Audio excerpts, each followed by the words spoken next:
इस चैप्टर की खास बात ये है कि इस चैप्टर के अंदर फॉर्मूले कुछ ज़्यादा ही है। मैकेनिक्स का एक इंटरेस्टिंग टॉपिक है ये। कौन सा फार्मूला कब लगाना है ये कन्फ्यूजन रहता है, और नीट के अंदर अगर आपको डायरेक्ट क्वेश्चन करना है कम टाइम के अंदर, तो आपको ऑब्वियस सी बात है कि फार्मूला, सही फार्मूला याद होना चाहिए और सही टाइम पे उसको अप्लाई करना भी आना चाहिए, है ना। तो फटाफट अपन इस चैप्टर को रिवाइज कर लेते हैं बहुत ही कम टाइम के अंदर। तो अपनी शॉर्ट नोट्स की कॉपी निकालिए और घर के अंदर एक कोना पकड़ के बैठ जाइए। अगले 30 से 40 मिनट के अंदर अपन इस पूरे चैप्टर को निपटाने वाले हैं। सारी इंपॉर्टेंट बातें करेंगे, कोई भी इंपॉर्टेंट बात नहीं छोड़ने वाले हैं। सेंटर ऑफ मास और कोलिजन की बात करेंगे। सेंटर ऑफ मास पहले करेंगे, देन क्या आएगा, कोलिजन आएगा। तो शुरू करते हैं centre of mass. Centre of मास क्या होता है, ऐसा पॉइंट जहाँ पे अपन पूरे के पूरे ऑब्जेक्ट का, भाई अभी तक क्या पढ़ रहे हैं, अभी तक तो आप पॉइंट मास के बारे में पढ़ते हो। इस चैप्टर से पहले आप क्या पढ़ते हो, पॉइंट मास के बारे में पढ़ते हो। लेकिन जैसे ही कोई एक्सटेंडेड ऑब्जेक्ट आता है, जैसे कि यहाँ आपको दिखाई दे रहा है, ये बेसबॉल का बैट है जिसने फेंका, तो सारे पार्टिकल अलग तरीके का मोशन कर रहे होंगे, लेकिन इस ऑब्जेक्ट के मोशन को देखना है तो आप ये सब सिर्फ और सिर्फ इसके सेंटर ऑफ मास के मोशन को स्टडी कर लीजिए। ये मोटा मोटी ऑब्जेक्ट कैसा मोशन कर रहा है आपको पता लग जाएगा। यानी कि सेंटर ऑफ मास क्या है, एक इमेजिनरी पॉइंट है जो बॉडी के अंदर या बाहर दोनों जगह हो सकता है, जहाँ पे बॉडी का या पूरे सिस्टम का मास जो है एक ही जगह पे आप एज्यूम कर सकते हो कि पूरा का पूरा मास यहाँ पे कॉन्सेंट्रेटेड है। यानी कि अगर इस बॉडी का पूरा मास यहाँ होता और इस जगह फोर्स लगाया जाता है ना, इस जगह फोर्स लगाया जाता, मतलब उस पॉइंट मास पे फोर्स लगाया जाता, तो जो सिस्टम है, सिस्टम जिस तरीके से मूव कर रहा है वो पॉइंट मास की तरह मूव करेगा। ठीक है, इट कैन बी इनसाइड और आउटसाइड, इनसाइड हो सकता है, आउटसाइड हो सकता है। और सेंटर ऑफ मास कहाँ होता है, जहाँ हैवी ऑब्जेक्ट होते हैं, हैवियर मास जहाँ होते हैं उस साइड आपका सेंटर ऑफ मास होता है। सेंटर ऑफ मास और सेंटर ऑफ ग्रेविटी जो है वो स्मॉल ऑब्जेक्ट के लिए कोइंसाइड करते हैं, जिनकी जो साइज़ है वो अर्थ की रेडियस के कंपेयर में काफ़ी कम है, उनके लिए वो एक ही जगह पे कोइंसाइड करते हैं। और अगर कोई सिमेट्रिक ऑब्जेक्ट है तो उसके सेंटर पे लाई करते हैं। नहीं तो सेंटर ऑफ मास और सेंटर ऑफ ग्रेविटी दोनों अलग अलग जगह आ जाएंगे। सेंटर ऑफ मास जहाँ मास कॉन्सेंट्रेट करते हो, सेंटर ऑफ ग्रेविटी जहाँ से आपको mg दिखाना होता है। ठीक है, position of centre of mass depend on frame of reference and choice of coordinate, obviously बात है, करेगा ही करेगा। फॉर्मूला क्या है सेंटर ऑफ मास के, जैसे कि ये डिस्क्रीट सिस्टम है, यहाँ बहुत सारे मास पड़े हैं m1 m2 m3, इनकी पोजीशन दे रखी है आपको r1 r2 r3। तो मान लीजिए कि सेंटर ऑफ मास इसका कहीं यहाँ आ जाएगा, तो सेंटर ऑफ मास यहाँ आ जाएगा, तो सेंटर ऑफ मास की कोई ना कोई तो पोजीशन होगी। तो उसको निकालने का फॉर्मूला क्या है, m1 r1 plus m2 r2 divide m1 plus m2, 3 है तो प्लस में ऊपर m3 r3 आप जोड़ सकते हो, डिवाइड में m3 जोड़ सकते हो। उसी तरीके से एक्स डायरेक्शन में सिर्फ एक्स कोऑर्डिनेट देखना है तो आप एक्स के लिए फॉर्मूला यूज़ कर सकते हो, वाई कोऑर्डिनेट देखना है तो वाई के लिए आप फॉर्मूला यूज़ कर सकते हो। वेलोसिटी के लिए भी सेम फॉर्मूला है। अगर आपको सिस्टम के अंदर दो या दो से ज़्यादा पार्टिकल है तो अगर आपको सेंटर ऑफ मास की वेलोसिटी निकालनी है तो m1v1 plus m2v2 divide m1 plus m2, काफ़ी बेसिक फॉर्मूले हैं, याद होंगे आपको। सेंटर ऑफ मास का एक्सेलेरेशन निकालना है तो again same formula m1a1 plus m2a2 divide m1 plus m2। यानी कि कोई भी चीज़ है जिसका सेंटर ऑफ मास की आपको वैल्यू निकालनी है, सेंटर ऑफ मास की वैल्यू निकालनी है, तो m1 से उस रेस्पेक्टिव वैल्यू को मल्टीप्लाई करिए, m2 की उस रेस्पेक्टिव वैल्यू को मल्टीप्लाई करिए और डिवाइड में m1 प्लस m2। ज़्यादा मास है तो आगे ऐड होते रहेंगे। तो बेसिक सा फॉर्मूला है, ये फॉर्मूला आप याद रखिए, ये फॉर्मूला आप याद रखिए। इस बॉक्स में आप रखते जाइए, ए रखोगे तो यहाँ ए रख देना, वी रखोगे तो यहाँ भी वी रख देना, आर रखोगे तो यहाँ रख देना, एक्स रखोगे तो यहाँ एक्स रख देना। तो आप मोटा मोटी ये एक फॉर्मूला याद कर सकते हो। ठीक है, अब अपन बात करते हैं टू पार्टिकल सिस्टम के लिए। Centre of mass of two particle system काफ़ी फेमस है, काफ़ी सवाल आते हैं कि दो पार्टिकल, एक मास m1 एक मास m2 है, m2 ज़्यादा है तो centre of mass heavier object की तरफ होता है, ये आपको ध्यान रखना है। दोनों मास बराबर होते तो सेंटर ऑफ मास बीचों बीच आता, अभी हैवियर ऑब्जेक्ट की तरफ जाएगा। पहले ऑब्जेक्ट से सेंटर ऑफ मास की डिस्टेंस r1 है, दूसरे ऑब्जेक्ट से सेंटर ऑफ मास की डिस्टेंस कितनी है, r2। इनके बीच की टोटल डिस्टेंस जो है वो r है। तो r1 कैसे आएगा, कैसे याद रखते हैं, सामने वाला mass divide total mass into बीच की डिस्टेंस, ऐसे याद रखने का तरीका होता है। सामने वाला मास m2, r1 निकालना है तो सामने वाला mass m2 divide total mass multiply बीच के डिस्टेंस। इसी तरीके से r2 निकालना है तो सामने वाला mass m1 divide m1 plus m2 total mass multiply बीच के डिस्टेंस। तो ये सेंटर ऑफ मास आ जाता है, सेंटर ऑफ मास आ जाता है। और m1 r1 बराबर m2 r2 रहता है, m1 r1 बराबर m2 r2 रहता है। तो अब ये mr क्या होता है, ये m इंटू r, मास और उसका पोजीशन वेक्टर जो जिसे अपन बोलते हैं मोमेंट ऑफ मास। जैसे होता है ना मोमेंट ऑफ फोर्स जिसे अपन टॉर्क बोलते हैं, मोमेंट ऑफ लीनियर मोमेंटम जिसे अपन एंगुलर मोमेंटम बोलते हैं, उसी तरीके से मोमेंट ऑफ मास। अब टू पार्टिकल सिस्टम है तो टू पार्टिकल सिस्टम के लिए सेंटर ऑफ मास से दोनों का जो मास मोमेंट का मैग्नीट्यूड होगा वो क्या रहेगा, सेम रहेगा, m1 r1 बराबर m2 r2। यानी कि आप बोल सकते हो कि जो m r है वो कांस्टेंट है, m r कांस्टेंट, इसका मतलब m inversely proportional to r है, m inversely proportional to r है। यानी कि अगर दोनों में से किसी ऑब्जेक्ट का मास घटेगा तो सेंटर ऑफ मास से डिस्टेंस जो है वो बढ़ती जाएगी। मास मास मास घटेगा तो सेंटर ऑफ मास से डिस्टेंस उसकी बढ़ती जाएगी। यहाँ आप देख सकते हैं m1 कम है, उसकी सेंटर ऑफ मास से डिस्टेंस क्या है, ज़्यादा है। सिंपल सी बात है। अब अगर कंटिन्यूस मास डिस्ट्रीब्यूशन आ जाए हमारे पास, कंटिन्यूस मास डिस्ट्रीब्यूशन डिस्क्रीट की बजाय कंटिन्यूस आ जाए, है ना, जैसे पूरे ऑब्जेक्ट में ही मास है, जैसे आपका सॉलिड स्फीयर हो गया, ठीक है, ये आपके पास जो है वो रिंग हो गई, डिस्क हो गई, ऐसे आ जाए तो क्या करते हैं भाई, एक एलिमेंट लेते हैं, एक एलिमेंट लेके उसका मास डीएम कंसिडर कर लिया, उसका कुछ आर आ जाएगा, फिर सारे ऐसे छोटे छोटे एलिमेंट को जोड़ना रहेगा यानी कि इंटीग्रेशन, और डिवाइड में टोटल मास यानी कि डीएम, ठीक है। डीएम का इंटीग्रेशन करेंगे तो टोटल मास एम आ जाएगा, जैसे आप 1/m इंटीग्रेशन आर डीएम कर सकते हो।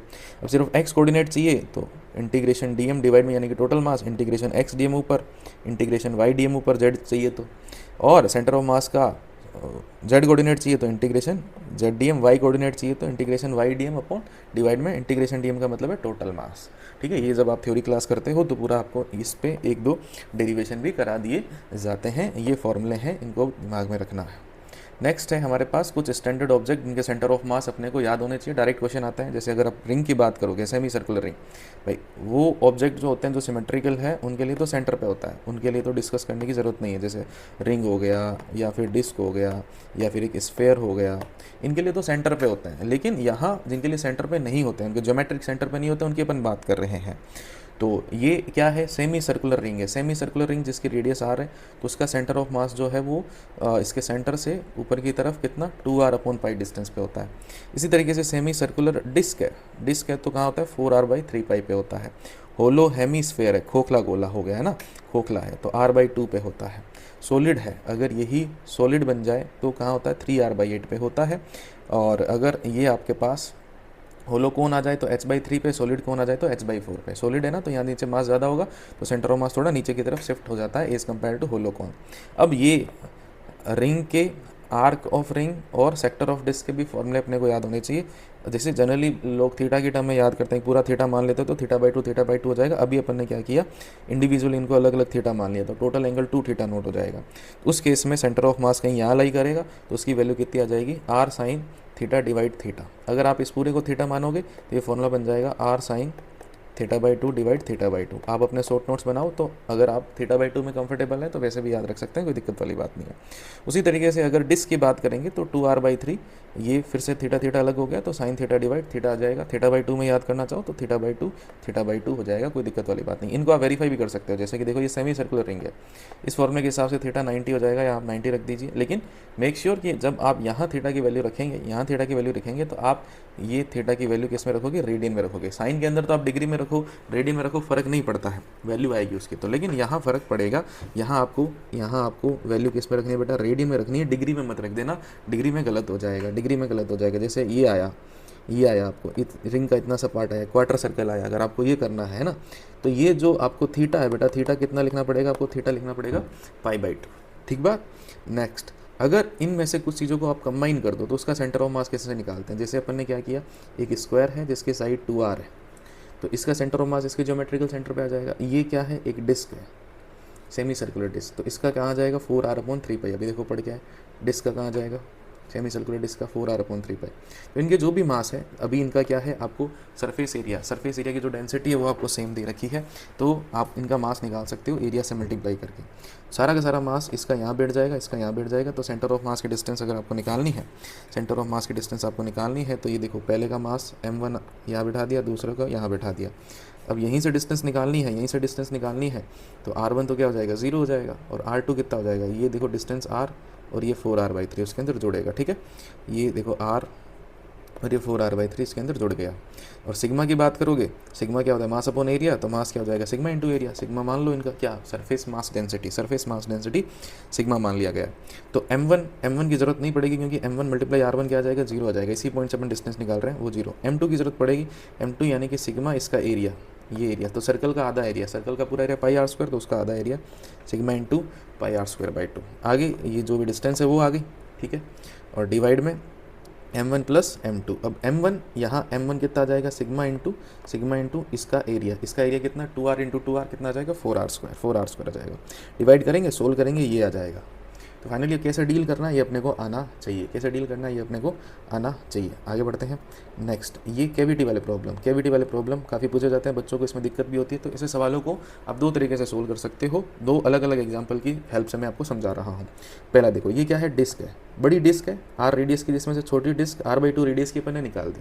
तो बचे हुए पोर्शन का सेंटर ऑफ मास कहाँ होगा, तो एक होता है नेगेटिव मास का कॉन्सेप्ट, कि पहले इसका पूरे का आप मास मान लीजिए, इस पूरे का मास या सिग्मा मान लीजिए, तो sigma into pi R square आ जाएगा इसका मास, तो इसका सेंटर ऑफ मास यहाँ पे। फिर इसका मास आप नेगेटिव में मान लीजिए, जैसे आपको इसको यहाँ से हटाना है, तो इसको यहाँ से हटाने के बजाय उतना का उतना मास नेगेटिव में जोड़ दीजिए, तो प्लस m माइनस m क्या हो जाएगा, वहाँ पे जीरो हो जाएगा, हट जाएगा। तो अपन क्या करेंगे, नेगेटिव में यहाँ मास यानी कि इतनी जगह पे मास ऐड कर देंगे। तो ये देखो माइनस का सिग्मा ले लिया इस कारण इसका, ठीक है। तो इसका मास आ जाएगा माइनस का सिग्मा इंटू इसका एरिया, इसका एरिया। वैसे जनरली डिस्क के केस में एरिया मास जो होता है एरिया के डायरेक्टली प्रोपोर्शनल होता है, और एरिया रेडियस के स्क्वायर के डायरेक्टली प्रोपोर्शनल। रेडियस आदि तो ये मास m/4 होना है, अगर पूरी डिस्क का मास m बोलोगे तो ये आप माइनस m/4 ले लोगे, ठीक है। फिर यहीं से निकालना है, तो इसके लिए तो r1 क्या हो जाएगा, 0 हो जाएगा, और इसका r2 जो है वो यहाँ से देखो कितना हो गया, r/2। फिर इसका मास आपने नेगेटिव में लिख दिया, डिवाइड में टोटल मास m1 माइनस करना पड़ेगा m2, सोल्व करोगे तो ये माइनस r/6 आएगा। माइनस r/6 का मतलब क्या है, ये यहाँ सेंटर ऑफ मास कहीं यहाँ आएगा, पीछे शिफ्ट हो जाएगा, ऑब्वियस सी बात है पीछे शिफ्ट हो जाएगा। अब इसी सवाल को करने का दूसरा तरीका क्या है, इसी सवाल को करने का दूसरा तरीका क्या है कि आप इनको डिफरेंट ऑब्जेक्ट मान लो, डिफरेंट कि भाई ये जो है इसमें से ऑलरेडी ये निकला हुआ है, तो इसका सेंटर ऑफ मास यहाँ आएगा, लेकिन जैसे ही इसमें मैं वापस ही जोड़ दूंगा तो सेंटर ऑफ मास वापस सेंटर पे आ जाना चाहिए, ठीक है। तो फिर आप m1r1 बराबर m2r2 लगा सकते हो सेंटर ऑफ मास है दो पार्टिकल के लिए। देखो अगला सवाल, दूसरा सवाल लेके अपन करते हैं, इसको समझाता हूँ मैं आपको। देखो फिर से आपको क्या दिया गया है, ये आपको एक डिस्क मिली हुई है, इस बार मैंने r/4 रेडियस की इसमें से डिस्क निकाल दी, ठीक है। r/4 रेडियस की डिस्क निकाल दी, मतलब इसका मास अगर m है तो इसका जो डिस्क निकाली गई है इसका मास कितना हो जाएगा, m/16। तो मैंने यहाँ मान लिया कि इसका सेंटर ऑफ मास यहाँ पे, ये आपने मान लिया कि इसका रिमेनिंग पोर्शन का सेंटर ऑफ मास यहाँ पे, ठीक है। रिमेनिंग पोर्शन का सेंटर ऑफ मास यहाँ से, तो इसके सेंटर से, ज्योमेट्रिकल सेंटर से x डिस्टेंस पे है। लेकिन जैसे ही आप इतना पोर्शन वापस ऐड करोगे, जैसे ही आप इतना पोर्शन वापस ऐड करोगे, इसका सेंटर ऑफ मास वापस कहाँ आ जाएगा, 0,0 पे आ जाएगा, 0,0 पे आ जाएगा। तो जो ये ऑलरेडी पोर्शन है कितना होगा, पूरे का मास m में से m/16 गया तो कितना बचा बेटा, m में से m/16 गया तो कितना बचा, 15 m/16 बचा, ठीक है। इसकी ये डिस्टेंस x, ठीक है, दो पॉइंट है भाई, m1 m2, ये सेंटर ऑफ मास है। अभी आप पढ़ के आए हो m1r1 बराबर क्या होता है, m2r2। तो m1r1 क्या हो जाएगा x, m2 इसका मास m/16, ये ऐड हो गई यहाँ आ जाएगा ना centre of mass, centre of मास यहाँ आ जाएगा ऐड होते। ये डिस्टेंस कितनी हो जाएगी, देखो ये r/4 रहेगी, पूरी r थी तो ये कितनी आ जाएगी, 3r/4। तो आप क्या कर सकते हो, आप इस तरीके से, ये रहा सेंटर ऑफ मास, ये रहा मास m1 जिसकी डिस्टेंस x है, ये मास m2 जिसकी डिस्टेंस कितनी है 3r/4, इनका सेंटर ऑफ मास यहाँ आ रहा है 0,0 पे। फिर क्या करेंगे, m1r1 बराबर m2r2 लगा देंगे, तो m1r1 बराबर m2, ये रहा m2, फिर ये r2। इसी सोल्व करोगे फिर से आपको x जो है वो x की वैल्यू मिल जाएगी। इस बार x माइनस में नहीं आएगा बेटा, x की खाली वैल्यू मिलेगी आपको, x माइनस में नहीं आएगा, x की खाली आपको वैल्यू मिलेगी, क्योंकि आपने ऑलरेडी उधर माना है, ठीक है, ऑलरेडी उधर माना है। नेगेटिव मास के कॉन्सेप्ट यूज कर सकते हो, ऐसे कर सकते हो, ऐसे थोड़ा आसान है।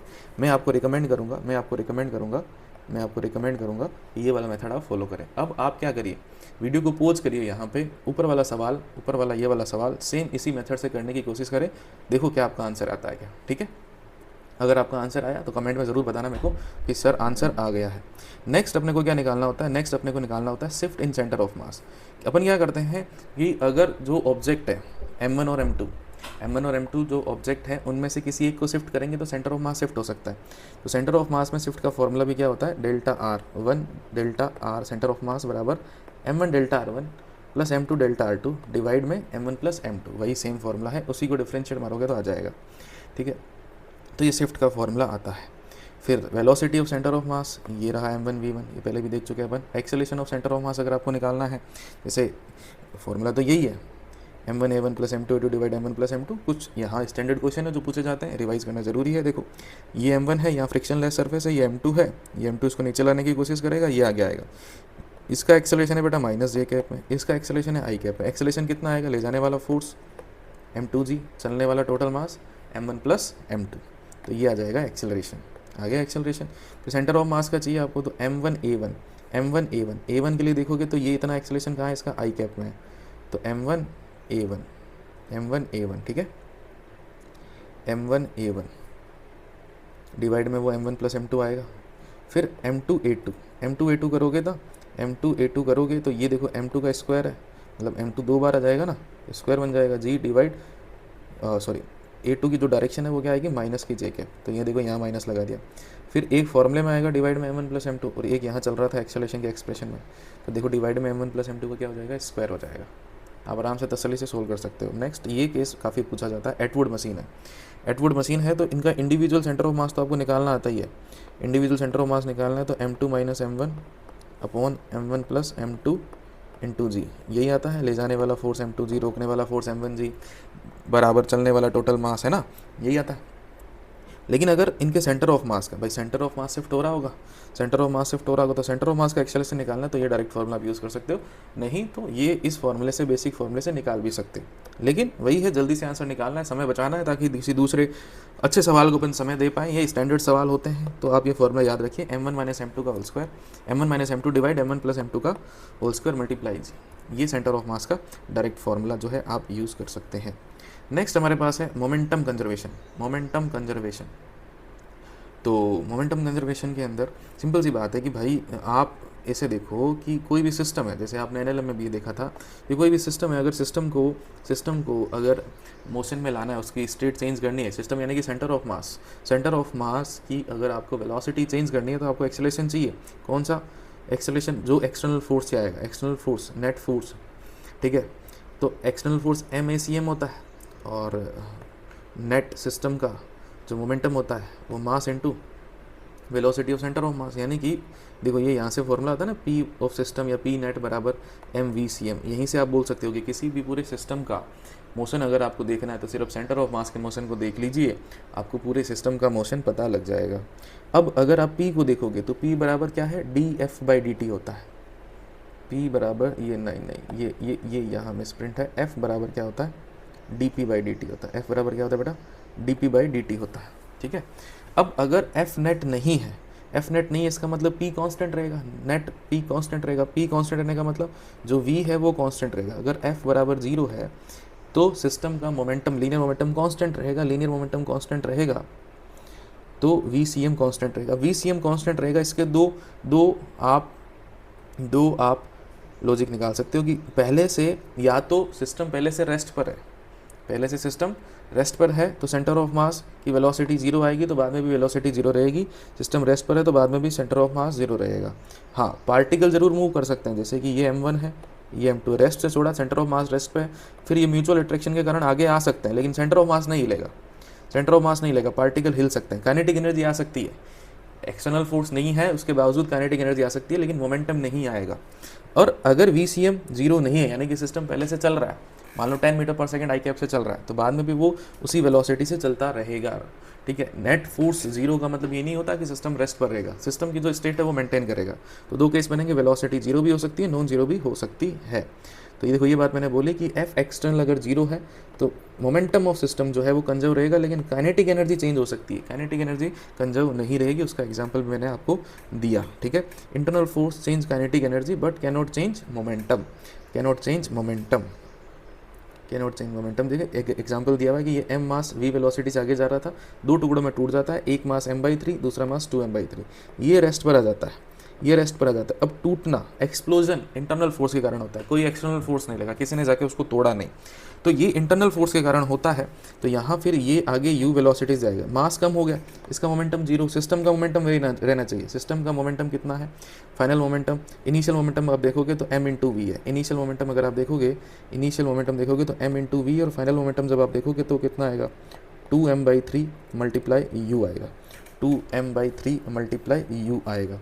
तो M/V बराबर क्या करोगे, M/V बराबर फाइनल, इसका तो मोमेंटम 0 है और इसका मोमेंटम 2M/3 मल्टीप्लाई आपने U लिख दिया। यहाँ से जैसे ही आप सोल्व करोगे, तो V बराबर आपको मिल जाएगा, U बराबर मिल जाएगा आपको 3V/2, 3V/2 ये मिल जाएगा, ठीक बात। यानी कि ये जो U की वैल्यू है वो V से ज़्यादा आ रही है, U की वैल्यू V से ज़्यादा आ रही है, आनी भी चाहिए थी, मोमेंटम कंजर्व रखना है, मास इंटू वेलोसिटी होता है, चलने वाला मास कम हो गया तो वेलोसिटी को बढ़ना पड़ेगा, सिंपल सी बात ये है, बढ़ना पड़ेगा। फिर अगर सेंटर ऑफ मास रेस्ट पर है, सेंटर ऑफ मास अगर रेस्ट पर है, एफ नेट जीरो है, initially velocity centre of mass zero है, तो बाद में सेंटर ऑफ मास रेस्ट पे ही रहेगा, यानी कि सेंटर ऑफ मास मूव नहीं करेगा। अगर कोई सिस्टम पहले से रेस्ट पे था, अब उसमें सिस्टम के अंदर जो भी चीज़ें आ रही है, जो भी ऑब्जेक्ट, जो भी पर्सन आ रहे हैं, वो एक दूसरे पे फोर्स लगा के चलने लग जाए तो उनकी पोजीशन ज़रूर चेंज होगी। R1 R2 ज़रूर आएगा, लेकिन डेल्टा R1 क्या होगा बेटा, डेल्टा RCM क्या होगा, डेल्टा RCM उस केस में क्या आएगा, ज़ीरो आएगा। इस पर कौन कौन से सवाल बनते हैं, इस पर सबसे फेमस सवाल बनता है ये प्लैंक वाला। इस सवाल को एक बार ध्यान से देख लो, प्लैंक वाले सवाल को देखो। प्लैंक वाला सवाल क्या कह रहा है कि ये फ्रिक्शन लेस सरफेस के ऊपर इस तरीके से प्लैंक रखा हुआ है, जिसकी लेंथ L होती है, यहाँ मास M है, स्मॉल m मास का, यहाँ पे एक बंदा खड़ा है, एक आदमी खड़ा है, ये आगे जाएगा, ये आगे जाएगा तो अपने पैरों से इस पे पीछे की तरफ फोर्स लगाएगा, और प्लैंक आगे की तरफ फोर्स लगाएगा तो धीरे धीरे आदमी आगे बढ़ेगा और प्लैंक धीरे धीरे पीछे जाएगा। क्यों? क्योंकि नीचे फ्रिक्शन नहीं है। फिर क्या कहता है सवाल कि जैसे ही ये इस एंड पे पहुंच जाएगा तो प्लैंक थोड़ा पीछे चला जाएगा, कितना पीछे चला जाएगा वो आपको निकालना है। तो ऐसे अपन मान लेते हैं कि ये एक्स पीछे चला जाएगा, ये एक्स पीछे चला गया तो आदमी अपने हिसाब से एल आगे आया, लेकिन प्लैंक उसको एक्स पीछे ले गया, तो इफेक्टिवली आदमी कितना आगे आया, एल माइनस एक्स। फिर ये क्या है, ये डेल्टा R1 हो गया, इसके लिए L माइनस एक्स, ये डेल्टा R2 आएगा, लेकिन डायरेक्शन का ध्यान रखना है, ये आपको माइनस में लेना पड़ेगा, डायरेक्शन माइनस आई कैप है। तो क्या रहेगा, किसी ने बाहर से तो फोर्स लगाया नहीं, अगर आप इसको सिस्टम मान लो, मेन प्लैंक को सिस्टम मान लो, तो किसी ने बाहर से तो फोर्स लगाया नहीं, जो हुआ इंटरनल फोर्स के कारण हुआ। तो M1 delta x1 plus M2 delta x2 क्या रहेगा, जीरो रहेगा।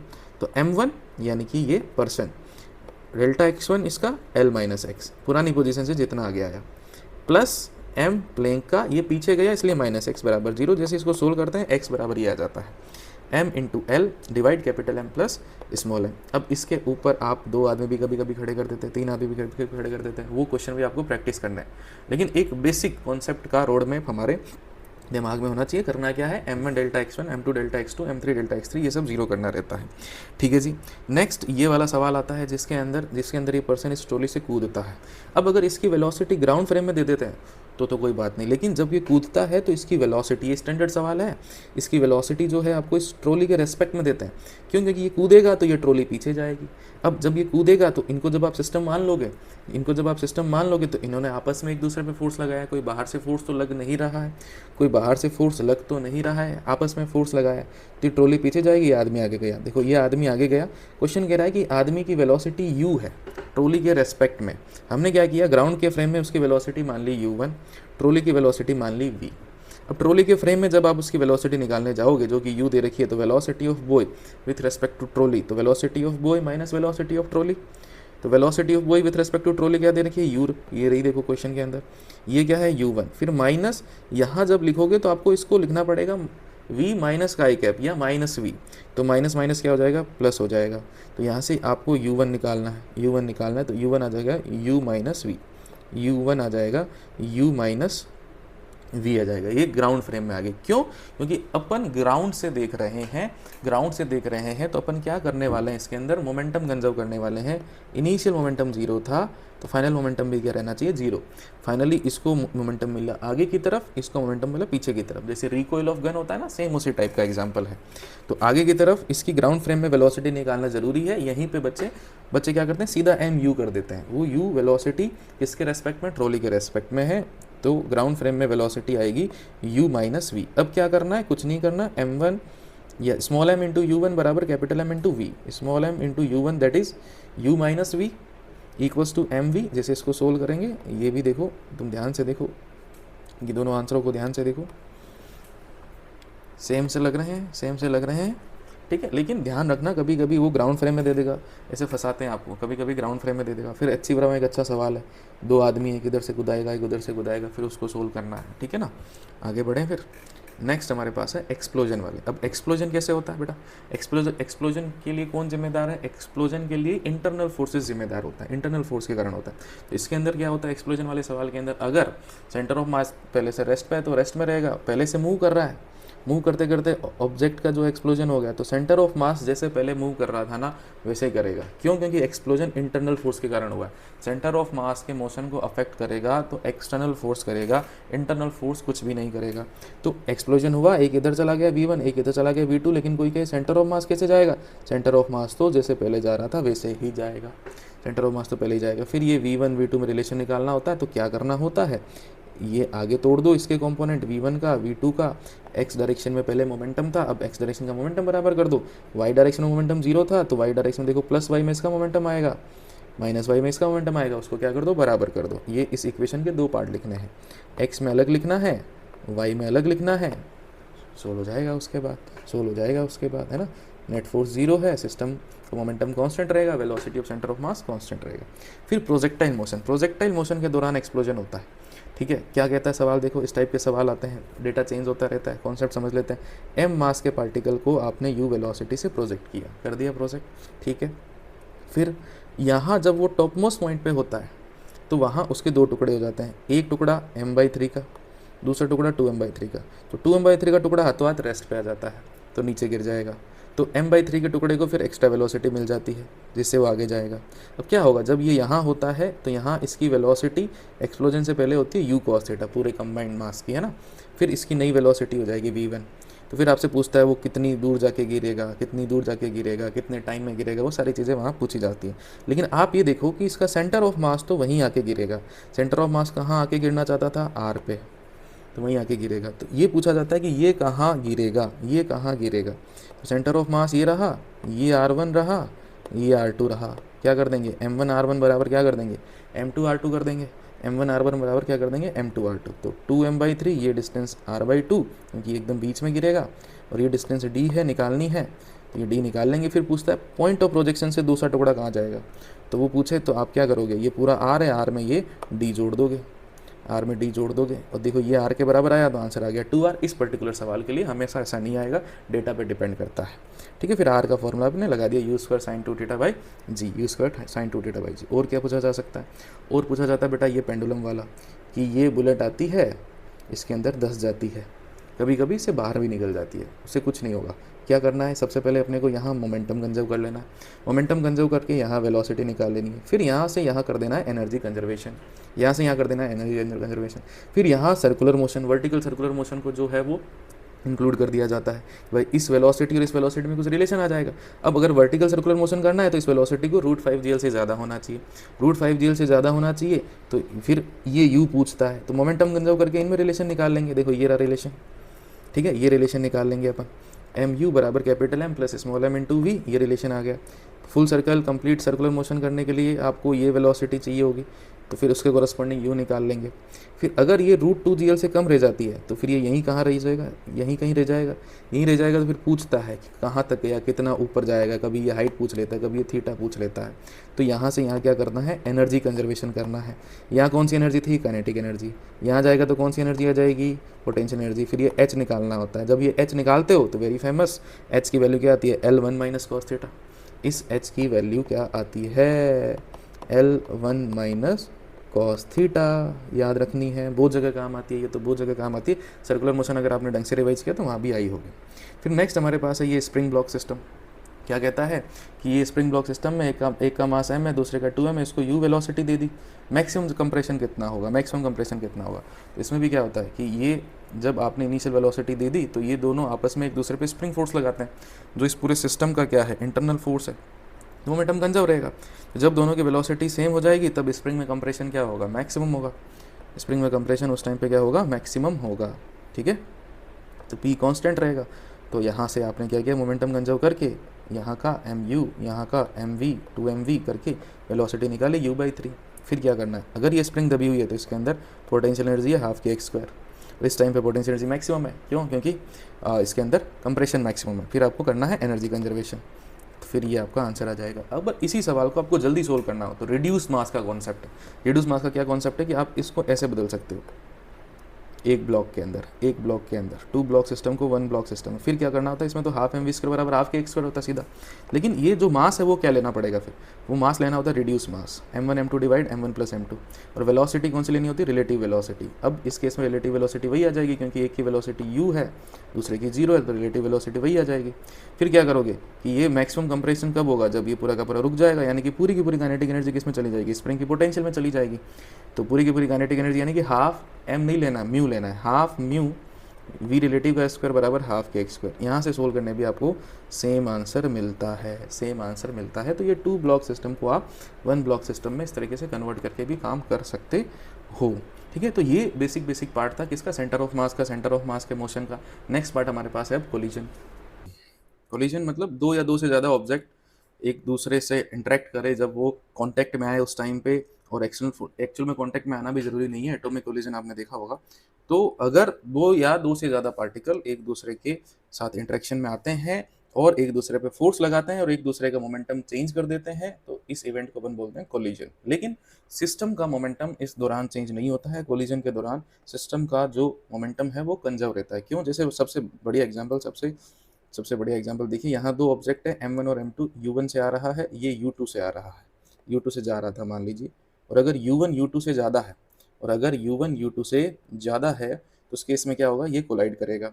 ड्यूरिंग कोलिजन m1 m2 पे पीछे की तरफ फोर्स लगाएगा, ये इस पे आगे की तरफ फोर्स लगाएगा। ठीक है, ये इस पे पीछे की तरफ फोर्स लगाएगा, ये आगे की तरफ फोर्स लगाएगा, जिसके कारण इनकी रेस्पेक्टिव वेलोसिटी चेंज हो जाएगी। रेस्पेक्टिव वेलोसिटी चेंज हो जाएगी तो इनका मोमेंटम चेंज हो जाएगा, रेस्पेक्टिव मोमेंटम चेंज हो जाएगा। अब मोमेंटम चेंज हो जाएगा, लेकिन सिस्टम का जो मोमेंटम है बिफोर कोलिजन और आफ्टर कोलिजन, जो सिस्टम का मोमेंटम है वो क्या रहेगा, सेम रहेगा। इवन ड्यूरिंग कोलिजन में मोमेंटम तो कंजर्व रहता ही है, इंटरनल फोर्स लगते हैं, सिस्टम मोमेंटम कंजर्व रहेगा। तो m1u1 प्लस m2u2 बराबर क्या रहेगा, m1v1 प्लस m2v2, सिंपल सी बात है। ठीक है, फिर यहाँ कोलिजन के लिए कंडीशन है, कोलिजन के लिए क्या कंडीशन है कि वहाँ वेलोसिटी ऑफ अप्रोच होना चाहिए, रिलेटिव वेलोसिटी ऑफ अप्रोच होना चाहिए, यानी कि u1 माइनस u2, u1 की वैल्यू बड़ी होनी चाहिए, तो रिलेटिव वेलोसिटी ऑफ अप्रोच क्या हो जाएगा, u1 माइनस u2 हो जाएगा। फिर कोलिजन के बाद वेलोसिटी ऑफ सेपरेशन होगा, आइदर ये तेज भागेगा या ये ऑपोजिट डायरेक्शन में चला जाएगा।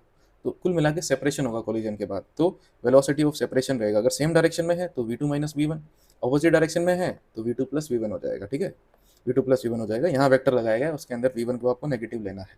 इसे बोलते हैं वेलोसिटी ऑफ अप्रोच, इसे बोलते हैं वेलोसिटी ऑफ सेपरेशन। जब इनका अपन रेशियो लेते हैं तो एक बढ़िया सा फॉर्मूला हमारे सामने आता है, इसको कभी मत बोलना, काफी इंपॉर्टेंट है। बढ़िया सा फॉर्मूला हमारे सामने आता है जिसे अपन बोलते हैं coefficient of restitution. Coefficient of restitution क्या होता है, velocity of separation divide velocity of approach, velocity of separation divide velocity of, मतलब क्या होता है इसका, मतलब क्या होता है, इसका मतलब होता है impulse of reformation divide impulse of deformation. Reformation यानी कि ऑब्जेक्ट के शेप एंड साइज चेंज होते हैं ड्यूरिंग कोलिजन, उसकी बात हो रही होती है। अब कोलिजन कितने टाइप का होता है, कोलिजन को आप दो हिसाब से क्लासिफाइड कर सकते हो, डायरेक्शन के बेसिस पे हेड ऑन और ऑब्लिक, और एनर्जी लॉस के बेसिस पे elastic, in elastic, perfectly in elastic collision. सबसे पहला इलास्टिक कोलिजन।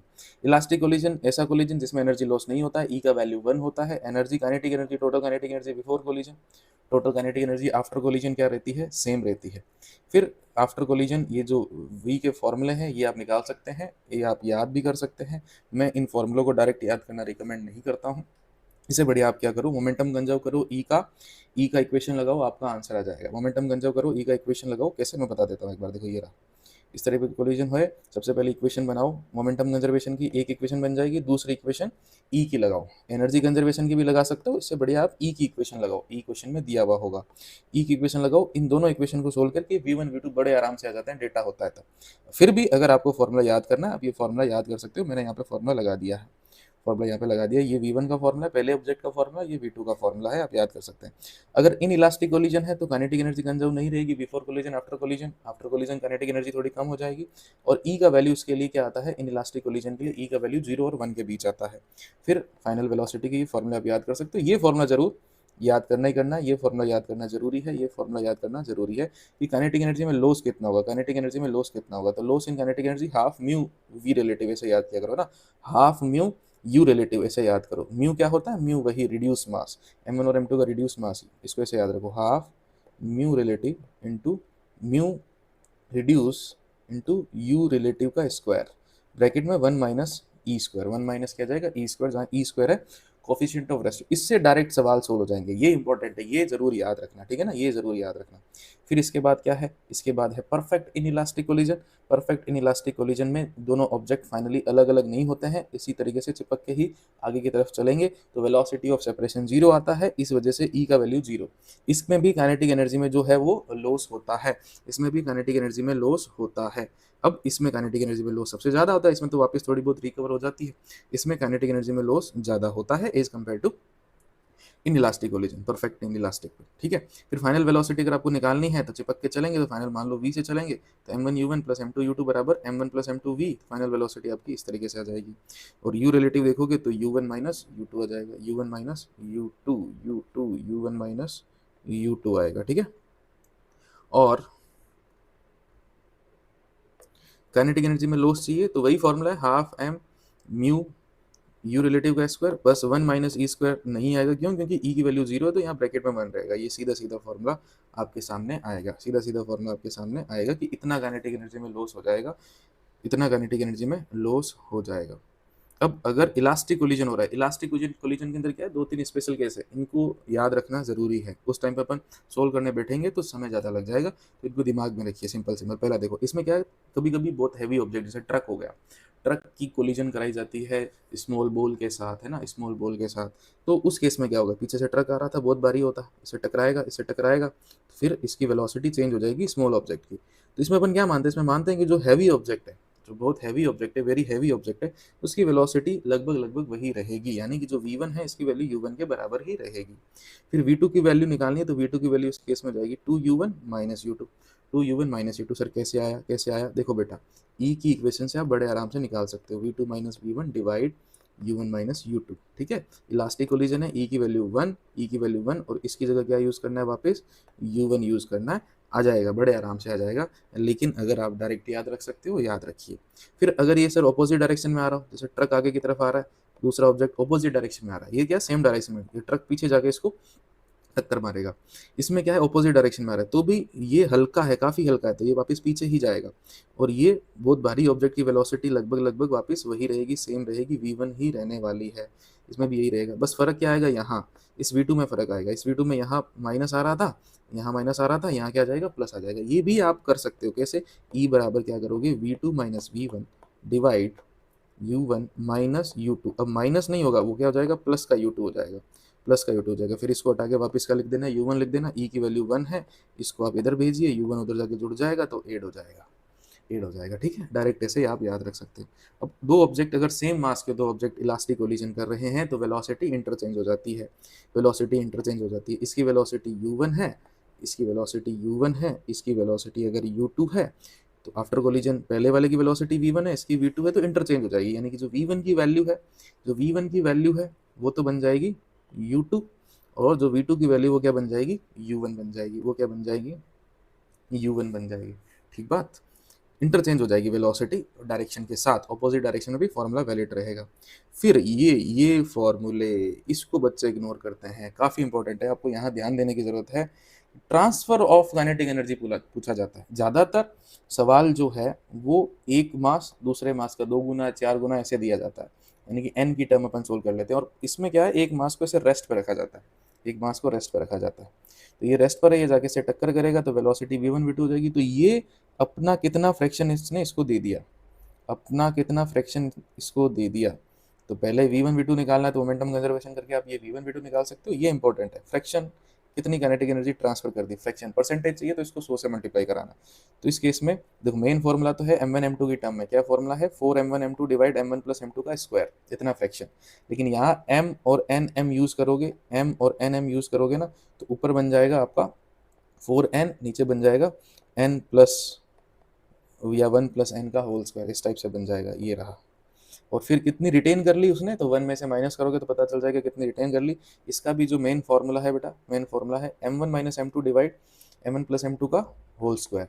इसमें भी आप m और nm रखोगे तो ये फॉर्मूला बन जाएगा 1 minus n divide 1 plus n का होल स्क्वायर। अब ये डायरेक्ट याद रखो, कर सकते हो, कैलकुलेशन फिर लंबी जाएगी, ठीक है। इनको आप क्या करो, डायरेक्ट दिमाग में रखो, इन फॉर्मूलों को डायरेक्ट दिमाग में रखो।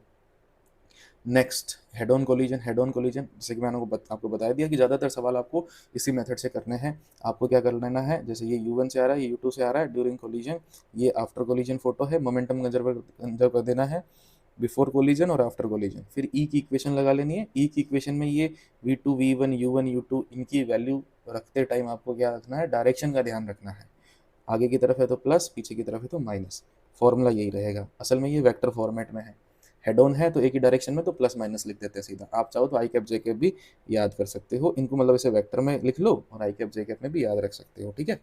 फिर क्वेश्चन में लिखा होगा इलास्टिक कोलिजन लिखा होगा तो E1 ले लेना। इस केस में आप इनिशियल काइनेटिक एनर्जी और फाइनल काइनेटिक एनर्जी को बराबर कर सकते हो। अगर इन इलास्टिक कोलिजन होगा तो आपका ई का वैल्यू क्वेश्चन में मिलेगा। फिर काइनेटिक एनर्जी लॉस निकालना पड़ेगा। डायरेक्ट फॉर्मूला याद रखिए, नहीं तो आप इनिशियल माइनस फाइनल भी कर सकते हैं, कोई दिक्कत वाली बात नहीं है। और इन इलास्टिक लिखेगा, परफेक्ट इन इलास्टिक लिखेगा तो ई का वैल्यू 0 ले लेना। ई का वैल्यू 0 लेते ही V1 बराबर V2 हो जाएगा। उस केस में भी लॉस का फॉर्मूला आप इनिशियल माइनस फाइनल यानी कि पूरे प्रोसेस से निकाल सकते हैं, लेकिन डायरेक्ट फॉर्मूला याद रखिए, जल्दी आंसर आ जाएगा। यहाँ आप समय खराब नहीं कर सकते। अब देखो ये ई की इक्वेशन लिखने में बच्चे गलती करते हैं, तो एक दो सवाल अपन देख लेते हैं। पहला, बिफोर कोलिजन क्या है, पहला ऑब्जेक्ट 4 से आ रहा था, दूसरा 2 से जा रहा था। आफ्टर कोलिजन ये 3 से, ये 4 से जा रहा है, तो ई का वैल्यू कैसे लिखेंगे। ई का वैल्यू क्या, V2 माइनस V1, तो 4 माइनस 3, फॉर्मूले में माइनस था, दोनों की value plus, divide U1 minus U2, 4 minus 2, 4 minus 3 1, 4 minus 2 2, तो 1/2 आ गया। यानी कि कैसा है कोलिजन, इस फोटो को देख के आप बता सकते हो कैसा है कोलिजन, इन इलास्टिक कोलिजन है। क्यों, हाफ आई है वैल्यू, ठीक है। फिर इसमें देखो, इसमें क्या है, ये नेगेटिव डायरेक्शन में, तो U2 को क्या है -1 लिखना पड़ेगा। तो क्या करेंगे, V2 minus V1, 5 minus 3, divide U1 minus U2, तो U1 4 माइनस U2 तो -1, तो ये क्या बन जाएगा 4 प्लस 1, तो 5 माइनस 3 2, 4 प्लस 1 5, 2/5 बना, 2/5 यानी कि 0.4, 0.4 यानी कि ये भी क्या बनेगा, कौन सा कोलिजन है ये, कौन सा कोलिजन है ये है आपका इनइलास्टिक कोलिजन। तो इसे आप बता सकते हो, इसे सिचुएशन देख के ही आप बता सकते हो किस टाइप का कोलिजन है। आपको इनकी मास की ज़रूरत नहीं पड़ेगी, इनकी मास की ज़रूरत नहीं पड़ेगी। फिर very famous collision with floor, अगर आप एच हाइट से इसको गिराते हो, कोफिशिएंट ऑफ रेस्टिट्यूशन दिया जाता है, तो वापस जब ये V2 से जाएगा तो V2 वेलोसिटी जो है वो क्या हो जाएगी, E टाइम्स V1 हो जाएगी, जिससे ये उतनी हाइट तक नहीं पहुंच पाएगा। उतनी हाइट तक नहीं पहुंच पाएगा तो इसकी जो हाइट है वो E² टाइम्स कम हो जाएगी। जैसे मान लो कि E का वैल्यू हाफ है, E का वैल्यू हाफ है, इसको आपने 100 मीटर से गिराया, तो E का वैल्यू हाफ का स्क्वायर करोगे तो 1/4, 1/4 इंटू 100, यानी कि वापस ये 25 तक ही ऊपर जा पाएगा, वापस ये 25 तक ही ऊपर जा पाएगा। डायरेक्ट क्वेश्चन आता है, डायरेक्ट सीधा, वेलोसिटी पूछी जाती है, हाइट पूछी जाती है, सीधा हो जाता है, ठीक है। फिर इसमें मल्टीपल कोलिजन वाले सवाल भी पूछे जाते हैं, मल्टीपल कोलिजन वाले सवाल भी पूछे जाते हैं इसके अंदर, है ना, कि आपने एच हाइट से इसको गिरा दिया तो बॉल ऐसे बार बार टप्पा खाती रहेगी, तो टोटल डिस्टेंस पूछी जाती है, टोटल डिस्टेंस पूछी जाती है, टोटल टाइम पूछा जाता है। करने को कैलकुलेट कर सकते हैं कि पहली बार गिरेगी तो वेलोसिटी √2gh, अगली बार E टाइम्स, अगली बार E² टाइम्स, ऐसे करते करते n बार, nth कोलिजन के बाद E की पावर n टाइम्स हो जाएगी √2gh वेलोसिटी, ठीक है। Maximum height after nth collision E की पावर 2n, पहली बार तो E², ये जैसे अभी अपन ने किया इसमें देखो, पहली बारी में E², लेकिन आफ्टर nth कोलिजन E की पावर 2n टाइम, ठीक है। टोटल डिस्टेंस, ये जो देखो टोटल डिस्टेंस चल रहा है ना, ये h plus 2h1 plus 2h2 plus 2h3 पूरा GP लगा के सोल्व करते हैं, लेकिन फाइनली याद रखिए क्या आएगा, h 1 plus E² divide 1 minus E², 1 plus E² divide 1 minus E²। फिर टोटल टाइम कब रुकेगा, कब रुकेगा, रुकने से पहले टोटल टाइम, तो ये इसका टाइम t, फिर ये 2t 1 2t 2, इसमें भी GP लगाते हैं अपन, है ना, तो ये कितना आएगा √2h/g, जो पहले गिरा उसका टाइम, आगे क्या करना है 1 plus E divide 1 minus, 1 plus E divide 1 minus E। तो ये फॉर्मूले डायरेक्ट काम आएंगे, डायरेक्ट काम आएंगे, याद रखें इसको। नेक्स्ट हमारे पास है ऑब्लिक कोलिजन। ऑब्लिक कोलिजन से पहले एक टर्म समझ लेते हैं जिसका नाम है इम्पैक्ट पैरामीटर। इम्पैक्ट पैरामीटर क्या होता है, दो बॉडी जिनको कोलाइड करना है उनकी जो ये वेलोसिटीज़ हैं, तो वेलोसिटी की जो लाइन ऑफ एक्शन है, ये इसे बोलते हैं अपन, इनकी वेलोसिटी की लाइन ऑफ एक्शन, इनके बीच की जो ये परपेंडिकुलर डिस्टेंस होती है इसे बोलते हैं इम्पैक्ट पैरामीटर। अगर ये जीरो है, अगर ये जीरो यानी कि लाइन ऑफ एक्शन सेम है तो होगा हेड ऑन कोलिजन। अगर ये जीरो नहीं है, लाइन ऑफ एक्शन अलग अलग है, तो होगा ऑब्लिक कोलिजन। तो कौन सा कोलिजन होगा, ऑब्लिक, टक्कर के बाद इधर चला जाएगा, ये इधर चला जाएगा, ठीक है। अगर ये जीरो से बड़ा है तो कौन सा कोलिजन हो जाएगा, ऑब्लिक कोलिजन हो जाएगा। फिर एक ऑब्लिक कोलिजन का सबसे फेमस एग्जाम्पल, बार बार ये आपसे पूछा जाता है, बार बार ये आपसे पूछा जाता है, ये अल्फा उधर है, यहाँ नहीं है ये एंगल, ठीक है। देखो क्या है सिचुएशन, मैं समझा देता हूँ कि ये m मास इधर आया u वेलोसिटी से, ये एंगल थीटा, तो ये थीटा, तो ये यू कॉस थीटा हो जाएगा, यू साइन थीटा हो जाएगा। कोलिजन के बाद यहाँ कोफिशिएंट ऑफ रेस्ट्रिक्शन ई है, तो ये जो वेलोसिटी आगे की वेलोसिटी यू साइन थीटा, उस पर कोई फर्क नहीं पड़ेगा। ऊपर की जो वेलोसिटी है आफ्टर कोलिजन वो ई टाइम्स हो जाएगी। तो यू कोस थीटा से आया तो ई यू कोस थीटा से जाएगा, ई टाइम्स हो जाती है, अभी थोड़ी देर पहले देखा था। फाइनल वेलोसिटी वेक्टर ऐसे बनेगा, E sine theta I cap, E U cos theta J cap. फिर अगर ये आपको अल्फा निकालना है तो ये अल्फा आप निकाल सकते हैं, टेन अल्फा निकाल सकते हैं। चेंज इन मोमेंटम निकालना है वो भी निकाल सकते हैं। टेन अल्फा जो है वो क्या आता है, टेन थीटा डिवाइड ई आता है। टेन अल्फा क्या आता है, टेन थीटा डिवाइड ई आता है। कैसे निकालोगे, बड़ा आसान है, इसमें कोई दिक्कत वाली बात नहीं है। ये जो अल्फा है ये निकालना है, तो ये आपका वी एक्स डिवाइड क्या हो जाएगा, वी वाई हो जाएगा। तो ये वी एक्स है, ये वी वाई है, ये इनका रिजल्टेंट वी है, ये एंगल अल्फा है, तो ये परपेंडिकुलर, ये बेस, तो V X divide V Y, V X divide V Y क्या आ जाएगा, टेन अल्फा आ जाएगा। ठीक है, यानी कि you sine theta divide E U cos theta, you से यू कट जाएगा, डिवाइड में ई बच जाएगा, टेन अल्फा बराबर tan theta by E. Change in momentum ये रहा, इस फॉर्मूले से आप बड़े आसानी से देख सकते हो, क्वेश्चनों को डायरेक्टली सोल्व कर सकते हो। नेक्स्ट ऑब्लिक कोलिजन का ये सवाल आता है, ऑब्लिक कोलिजन का ये सवाल आता है कि ये M1 है, ये M1 है, यहाँ ये M2 पड़ा था, ये M1 है, यहाँ ये M2 इस तरीके से पड़ा था, इसने आके इसको टक्कर मारी, ऑब्लिक कोलिजन। तो M2 इधर चला गया V2 वेलोसिटी से, M1 इधर चला गया, M1 इधर चला गया। तो ऐसे सवालों को करने के लिए अपन क्या करेंगे, एक थीटा 1 पे गया, एक थीटा 2 पे गया, एक्स डायरेक्शन में अलग मोमेंटम कंजर्व करेंगे, वाई डायरेक्शन में अलग। तो एक्स डायरेक्शन में कंपोनेंट तोड़ लेंगे दोनों के। एक्स डायरेक्शन में पहले से मोमेंटम था M1 U1, ठीक है, और इसकी कुछ वेलोसिटी है तो उसको भी ले लेना, इसकी अगर कुछ वेलोसिटी दे रखी है तो उसको भी ले लेना। ठीक है, ले ली वेलोसिटी दोनों की, लाइन ऑफ एक्शन सेम नहीं है इसलिए ऑब्लिक कोलिजन हो रहा है। तो एक्स डायरेक्शन का ये आ गया इनिशियल मोमेंटम। फिर फाइनल मोमेंटम क्या लिखोगे, एक्स डायरेक्शन में v2 cos theta 2, v1 cos theta 1 ये आएंगे, ये इस तरीके से, ये इस तरीके से एक्स डायरेक्शन मोमेंटम कंजर्व कर दोगे। और वाई डायरेक्शन में तो इनिशियल मोमेंटम जीरो है, फाइनल क्या होगा, जीरो करना पड़ेगा। तो प्लस वाई का m2 v2 sine theta minus Y direction का m1 v1 साइन थीटा, इनको आपस में बराबर करना। फिर अगर इलास्टिक कोलिजन है, अगर ये इलास्टिक कोलिजन है तो एनर्जी कंजर्व भी कर देना। ज़्यादातर यही वर्ड आएगा ना, आपको मैं बताऊं सवाल कैसा आएगा, ज़्यादातर नीट वगैरह सवाल पूछा जाता है, इनकी वेलोसिटी दे दी, इसकी वेलोसिटी दे दी, इसकी वेलोसिटी पूछी जाएगी। तो पहले इन दो इक्वेशन में नहीं फंसना है। अगर इलास्टिक कोलिजन वर्ड लिखा है तो इन दो इक्वेशन में पहले फंसना नहीं है। इलास्टिक कोलिजन लिखा है तो आपको सीधा सीधा यही करना है। क्यों, क्योंकि तीन वैल्यू होगी, एक वैल्यू पूछी जाएगी फटाक से आ जाएगी, एक वैल्यू पूछी जाएगी फटाक से आ जाएगी। अगर एंगल वगैरह पूछा है तो फिर ये दो इक्वेशन काम आएगी। आया हुआ है नीट में, दोनों PYQ आए हुए हैं, ये भी आया हुआ है, ये भी आया हुआ है, तो दोनों तरीके से ध्यान से करना है। ठीक है, थीटा 1 थीटा 2 भी आप निकाल सकते हैं। कभी कभी ये थीटा 1 को ऐसे 90 डिग्री दे देता है, फिर थीटा 2 आपसे पूछा जाता है तो वो आप 90 ले लोगे, थीटा 2 आ जाएगा दोनों इक्वेशन से। फिर अगर M1 बराबर M2 है, अगर M1 बराबर M2 है और M2 रुका हुआ है, फिर इलास्टिक कोलिजन हो रहा है, तो उसकी एक खास बात होती है कि फिर उस केस में M1 बराबर M2 है और ऑब्लिक कोलिजन हो रहा है, U2 रुका हुआ है, तो फिर क्या होता है, दोनों के दोनों 90 डिग्री पे जाते हैं। एक पेज का डेरिवेशन होता है इसका, लेकिन सीधा सीधा याद रखें, दोनों 90 डिग्री पे जाते हैं, काफ़ी फेमस चीज़ है ये। फिर मल्टीपल रिबाउंड, प्रोजेक्टाइल मोशन को अगर आप मिक्स कर दो तो सीधा ऊपर फेंकने के बजाय अगर थीटा एंगल पे फेंक दे तो क्या होगा, तो पहली बार कुछ हाइट को ये अचीव करेगा, कुछ रेंज को अचीव करेगा। अगली बार क्या होगा, अगली बार एक्स डायरेक्शन का कंपोनेंट तो नहीं बदलेगा, लेकिन वाई डायरेक्शन का कंपोनेंट बदल जाएगा।